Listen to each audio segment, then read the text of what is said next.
An object 5 centimetre in length is held 25 centimetre away from a converging lens. Converging lens समझते हो? अभिसारी lens ये होता है ना, ठीक है। Lens of the focal length 10 centimetre. Draw the रे diagram and find the position size and nature of the image.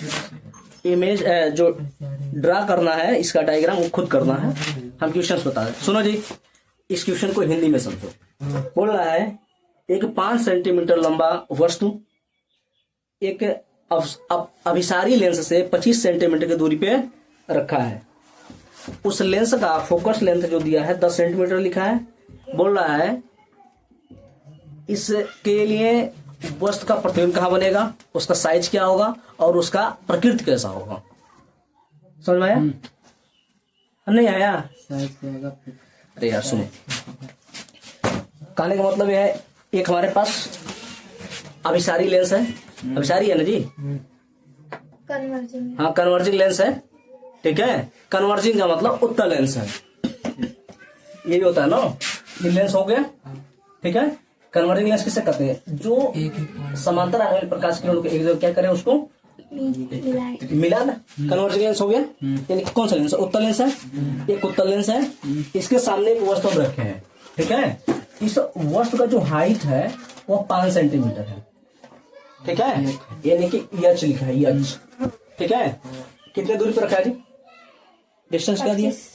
25। हाँ, बोल रहा है इस लेंस से हमने इसको 25 सेंटीमीटर की दूरी पर रखा है, ठीक है। समझ में आया? अब बोल रहा है ये जो लेंस है ना, इस लेंस का जो फोकस है एफ है वो 10 सेंटीमीटर है। आप बताइए कि इसका भी क्या होगा, इसका एच डैश क्या होगा।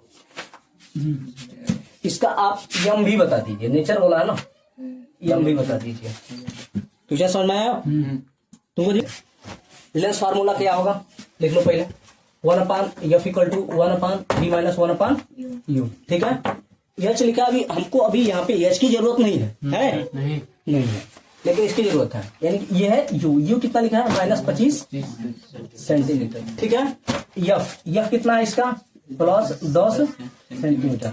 इसकी सहायता से हम भी ज्ञात कर सकते हैं, नहीं कर सकते हैं। यहाँ से हम डायरेक्ट भी निकालेंगे, इसको मिटा देते हैं थोड़ा सा, ठीक है। यहाँ पे देते हैं जो यश था वो 5 सेंटीमीटर था, जो यू है वो कितना है?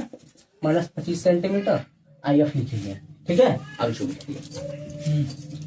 यहाँ से हम डायरेक्ट भी ज्ञात करें तो 1/v = 1/f + 1/u, ये लिख सकते हैं कि नहीं? बात लिख सकते हैं। तो 1/v = 1/f कितना है? 10 सेंटीमीटर, प्लस में आया था, ठीक है। अब -1/u कितना है? -25 था ना, यानी कि डायरेक्ट हम माइनस लिख दिए, कोई दिक्कत नहीं। दोनों का एलसीएम कितना हो जाएगा?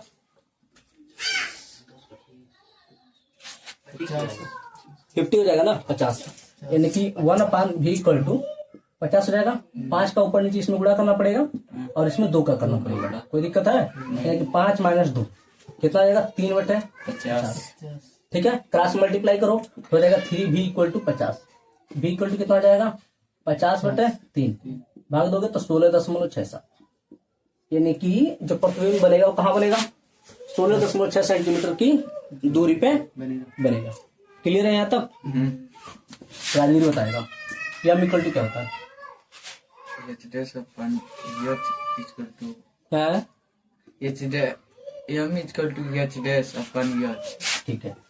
अपन एच, क्लियर है? Equal to -v/u। सही बोल रहे हो ना? तुम्हारे भरोसे चल रहे हैं, गलत होगा तुम्हारा जिम्मेदारी नहीं है, ठीक है। एच डैश ज्ञात करना है हमको।